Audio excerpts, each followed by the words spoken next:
Shalom, meus queridos, que a graça e a paz do nome de Jesus esteja sobre você, sobre a sua casa, sua família, para a honra e a glória do nosso Deus Todo-Poderoso.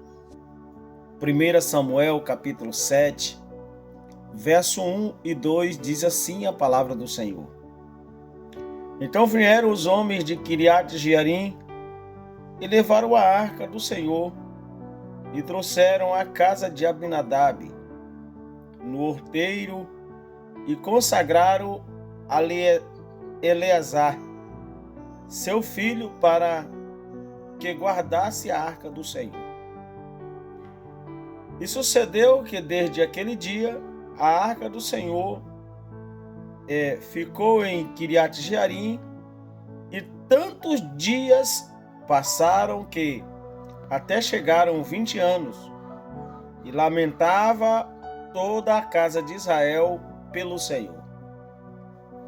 Meus irmãos, o primeiro ponto que nós precisamos entender que a arca do Senhor Jesus, naquela época, era um caixote de madeira, feita de madeira de acácia, revestida de ouro por dentro e por fora, a tampa do propiciatório, os querubins em cima das tampas, de duas asas, voltado um para o outro, cabeça baixa, e ali a Bíblia diz que o Senhor descia nesse lugar e se apresentava ao povo, trazendo as leis, trazendo os mandamentos do Senhor Jesus.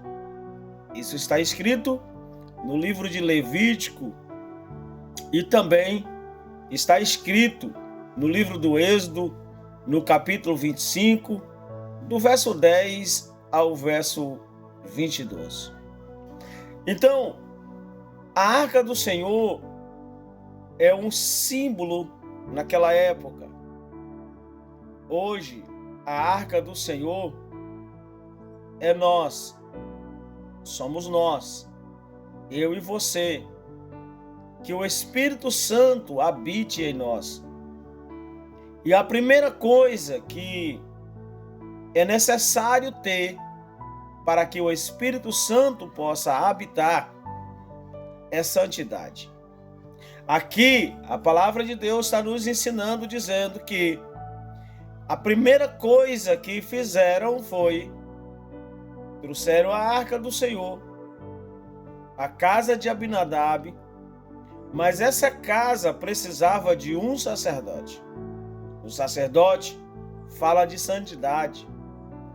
Deus, ele nos deu essa ordenança: seja santo, pois eu sou santo.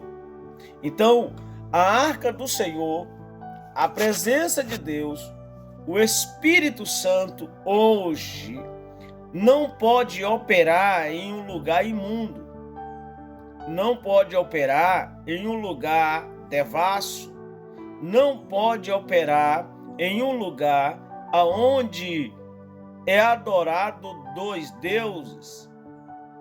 Ou você pode odiar um e odiar a outro. Então, a necessidade de se ter um sacerdote ou de se ter santidade para que o Espírito Santo venha a habitar em nós. Mas aqui eu quero chamar a sua atenção para o segundo ponto. A palavra de Deus nos ensina dizendo que a arca do Senhor passou muitos dias, muito tempo nesse lugar, chegando a 20 anos. Mas o que me chama muito a atenção é que nesta casa, a arca do Senhor passou esse tempo todo e a Bíblia não registra nenhum milagre. A Bíblia não registra nenhum ato extraordinário. Por quê? Eu vou lhe contar uma história agora.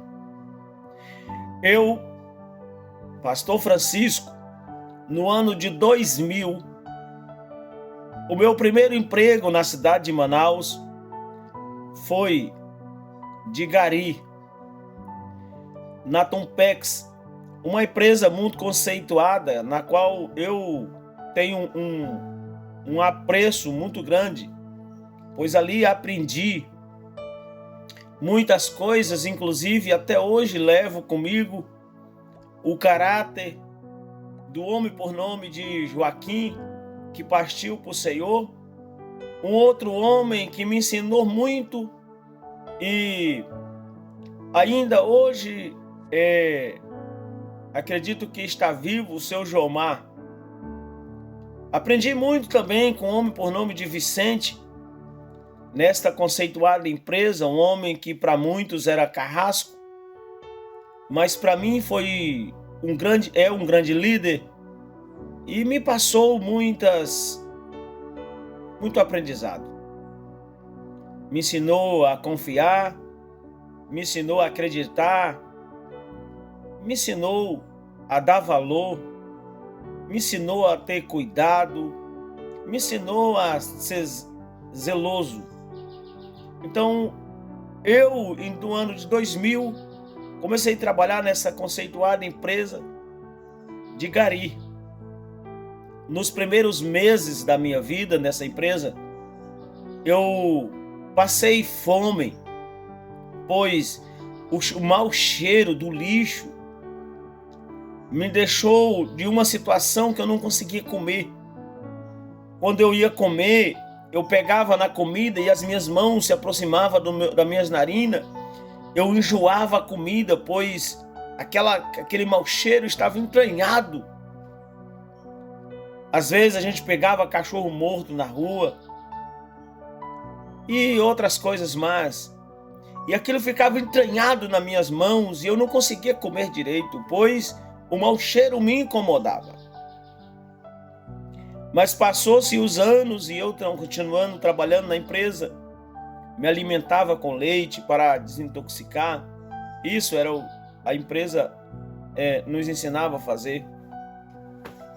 E passou-se uns anos. Eu comecei a trabalhando na empresa e aí eu já comecei a comer comida que às vezes a gente encontrava. E daí em diante caiu a ficha. As minhas narinas, o meu cérebro já tinha se acostumado com aquele mau cheiro. Já tinha se acostumado com aquele odor. E já não me interessava mais. Tanto faz eu estar atrás do caminhão do lixo, como estar dentro de um restaurante. Era a mesma coisa. Eu comia a quentinha que a gente comprava, ganhava na rua, sentado na traseira do caminhão, ali aonde os garis ficam em pé. Pois para mim, aquele cheiro já não me era mais tão assim forte como para outros. O que eu quero dizer para você é que a presença de Deus também é a mesma coisa. Quando a gente se acostuma com ela, a gente já não sente mais nada. Quando a gente já se acostuma com a presença, a gente cai numa fragilidade espiritual. Quando a gente se acostuma com a presença de Deus, a gente já não dá mais valor. A gente já não tem mais apreço. A gente já não tem mais aquele mesmo sentimento do primeiro toque. E a gente acaba morrendo espiritualmente e pagando de santidade, pagando de uma falsa santidade, de um falso cristão, porque conhece simplesmente algumas palavras e alguns versículos, porque já está acostumado com a presença. A pessoa ora, mas a oração já não passa mais do teto, pois já não tem mais relacionamento com a presença. A pessoa canta, mas o cântico já não é mais um cânticos espirituais. Jesus um dia falou: esse povo me adora de lábios, mas o seu coração está longe de mim. Quando não temos relacionamento com a presença, quando não temos relacionamento mais com a santidade, estamos à beira de um fracasso. Esta reflexão é para que eu e você possamos acordar e dar valor à presença de Deus que está em nosso lar, em nossa vida, em nossa família.